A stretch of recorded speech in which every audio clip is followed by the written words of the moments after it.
আসসালামু আলাইকুম everyone, welcome back to my channel R K cooking studio. আজকের পর্বে শেয়ার করব কিভাবে আপনারা ব্লেন্ডারে ব্যাটার তৈরি করে গ্যাসের চুলায় প্যানেই তৈরি করে নিতে পারেন নরম তুলতুলে চকলেট কেক। আর আমার আজকের রেসিপি ফলো করলে আশা করছি সবাই পারফেক্টলি এই চকলেট কেকটা তৈরি করে নিতে পারবেন খুবই সহজে। খেতে কিন্তু ভীষণ মজার, তো চলুন দেখে নেওয়া যায়। চকলেট কেক তৈরি করার জন্য আমি এখানে রান্নার তেল নিয়েছি 1 কাপ পরিমাণ, ডিম নিয়েছি দুটো। অবশ্যই রুম টেম্পারেচারে থাকা ডিম নিতে হবে। ডিমটা যদি ফ্রিজে থাকে সেই ক্ষেত্রে কমপক্ষে 1 থেকে 1.5 ঘন্টা আগে বের করে রাখতে হবে। চিনি নিয়েছি এখানে 1.5 কাপ পরিমাণ। আপনি যদি মিষ্টিটা একটু কম খেতে চান সেই ক্ষেত্রে একটু কমিয়ে নিলেও হবে। ময়দা নিয়েছি 1.5 কাপ পরিমাণ। ভ্যানিলা এসেন্স নিয়েছি 1.5 চা চামচ। আর বেকিং পাউডার লাগবে আমার 1.5 চা চামচ পরিমাণ। গুঁড়ো দুধ নিয়েছি 3 টেবিল চামচ। গুঁড়ো দুধটা দিলে কিন্তু খুবই ভালো লাগবে চকলেট কেকটা খেতে, তবে আপনারা পছন্দ না করলে সেক্ষেত্রে স্কিপ করে যেতে পারেন। কোকো পাউডার নিয়েছি এখানে আমি 1/3 কাপ। চেষ্টা করবেন অবশ্যই ভালো ব্র্যান্ডের কোকো পাউডারটা নিতে। লবণ নিয়েছি স্বাদ মতো। তো আপনারা যদি এর চেয়ে ছোটো সাইজের কেক তৈরি করতে চান সেই ক্ষেত্রে সবগুলো উপকরণ পরিমাপ মতো কমিয়ে নিলেই হবে। এবার আমি ব্লেন্ডারের জায়গায় একে একে নিয়ে নিচ্ছি তেল, লবণ, ডিম, এবার দিয়ে দিচ্ছি চিনি। এবার এই সব কিছু খুব ভালো করে ব্লেন্ড করে নিতে হবে। মেথে এটা ব্লেন্ড করে নিচ্ছি যতক্ষণ না পর্যন্ত চিনির দানাগুলো ভালোভাবে গলে যাচ্ছে। তো ব্লেন্ড করা হয়ে গেছে। এবার আমি মিশ্রণটা একটা বলে ঢেলে নিচ্ছি।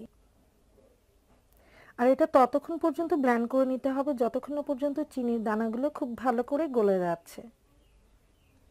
তো ব্লেন্ড করার পর আমি এটা একটা বাটিতে নামিয়ে নিয়েছি মিশ্রণটা। আর চিনির দানাগুলো কিন্তু খুব ভালো করে গলে গেছে। আপনারা একটু চেক করে নেবেন, যদি দেখেন যে দানা এখনও রয়েছে তাহলে আর একটু হ্যান্ড হুইস দিয়ে খুব ভালো করে একটু বিট করে নেবেন। তো এবার আমি যে শুকনো উপকরণগুলো রয়েছে সেগুলো একটি স্ট্রেনারের সাহায্যে একটু চেলে নিব। এতে করে কোনো দানা থেকে থাকলে সেটা কিন্তু চালনিতে চালা হয়ে যাবে।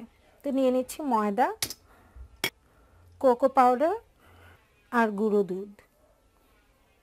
আমি ভরে ভরে বেকিং পাউডার নিয়ে নিচ্ছি 1.5 চা চামচ পরিমাণ। এবার এই শুকনো উপকরণগুলো খুব ভালো করে চেলে নিতে হবে। তো আমি ভালো করে চেলে নিয়েছি, আর চেলে নেওয়ার পর দেখতে পাচ্ছেন অবশিষ্ট কিছু দানা বেরিয়েছে। তো সবসময় চেষ্টা করবেন কেকের শুকনো উপকরণগুলো একটু চেলে নিতে। এবার হ্যান্ড হুইস দিয়ে খুব ভালো করে মিক্স করে নিচ্ছি। আমার কেকের ব্যাটারটা রেডি হয়ে গেছে। আর ব্যাটারটা রেডি করে নেওয়ার পর আমার কাছে মনে হয়েছিল যে এটা বেশ ঘন, তাই আমি আরও 1/3 কাপের মতো পানি অ্যাড করে নিয়েছি।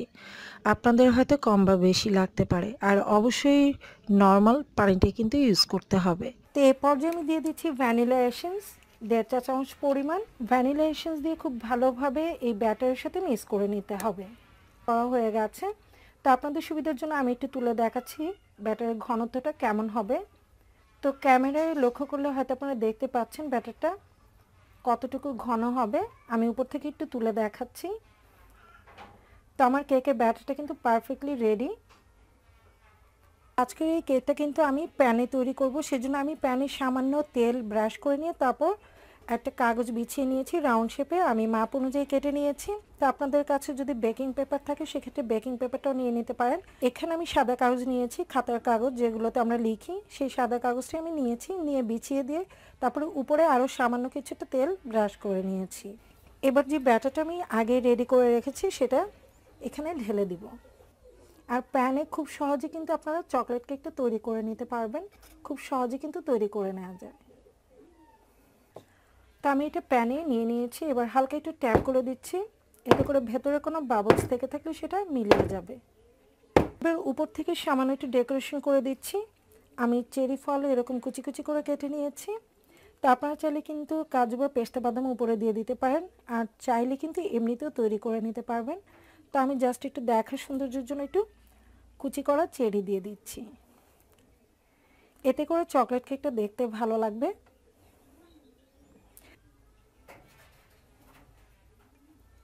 তো দেওয়া হয়ে গেছে। এবার কেকটা বেক করে নেওয়ার পালা। আর আজকে এই চকলেট কেকটা কিন্তু আমি চুলায় তৈরি করব। তো গ্যাসের চুলা বেক করে নেওয়ার জন্য আমি প্রথমে একটা তাওয়া দিয়ে দিচ্ছি। তো আমাদের সবার ঘরেই কিন্তু এরকম রুটি ছেঁকে নেওয়ার জন্য তাওয়া রয়েছে। তা আমি চুলার হাই হিটে এই তাওয়াটাকে 5 মিনিটের জন্য হিট করে নিব। খুব ভালো করে তাওয়াটাকে গরম করে নিতে হবে। এই পর্যায়ে চুলার আঁচটা পুরোটাই বাড়িয়ে দিতে হবে। গরম করে নেওয়ার পর তাওয়াটা যখন খুব ভালো করে গরম হয়ে যাবে তখন আমি চুলার আঁচটা লো করে দিব। যতটুকু সম্ভব চুলার আঁচটা লো করে দিতে হবে। এবার সাবধানে আমি সেই প্যানটাকে বসিয়ে দিচ্ছি। এবার একটা ঢাকনা দিয়ে এটাকে ঢেকে দিতে হবে।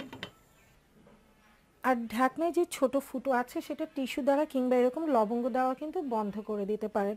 তা আমি একটি লবঙ্গ দ্বারা এটাকে বন্ধ করে দিচ্ছি। আর এইভাবে এই কেকটাকে আমরা 40 থেকে 45 মিনিটের জন্য বেক করব। তবে এর মাঝে কিন্তু বারবার ঢাকনা খুলে দেখা যাবে না। বারবার ঢাকনা খুললে কিন্তু কেকটা একদম পারফেক্টলি হবে না আর ফুলে উঠবে না। আর চুলার আঁচটা অবশ্যই খেয়াল রাখবেন যেন লোতে থাকে। আপনাদের সুবিধার জন্য আমি চুলার আঁচটা একটু দেখিয়ে দিচ্ছি। তো আপনারা লক্ষ্য করলে হয়তো দেখতে পাচ্ছেন আমি চুলার আঁচটা কতটুকু রেখেছি। এর থেকে যদি কমাতে যাই তাহলে দেখা যাবে চুলাটাই বন্ধ হয়ে যাবে। তো চুলার আঁচটা এরকম রেখে আমি 40 থেকে 45 মিনিট এটাকে বেক করব। তো ফিরে আসছি 40 থেকে 45 মিনিট পর। তো আমি প্রায় 45 মিনিটের মতো এটাকে বেক করেছি। এবার ঢাকনাটা একটু খুলে দেখছি। তো আমি একটি টুথপিক কাঠি দ্বারা একটু চেক করে নিব যে এটা পারফেক্টলি হয়েছে কিনা। তো টুথপিকের কাঠিটা যদি এরকম ক্লিন বের হয় তাহলে বুঝবেন যে কেকটা পারফেক্টলি হয়ে গেছে।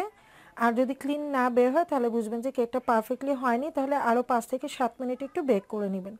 তো আমার কেকটা কিন্তু পারফেক্টলি হয়ে গেছে। তো এই পর্যায়ে আমি চুলার আঁচটা একদম বন্ধ করে দিচ্ছি। আর এখন কিন্তু এটা তাওয়ার উপরে রাখা যাবে না।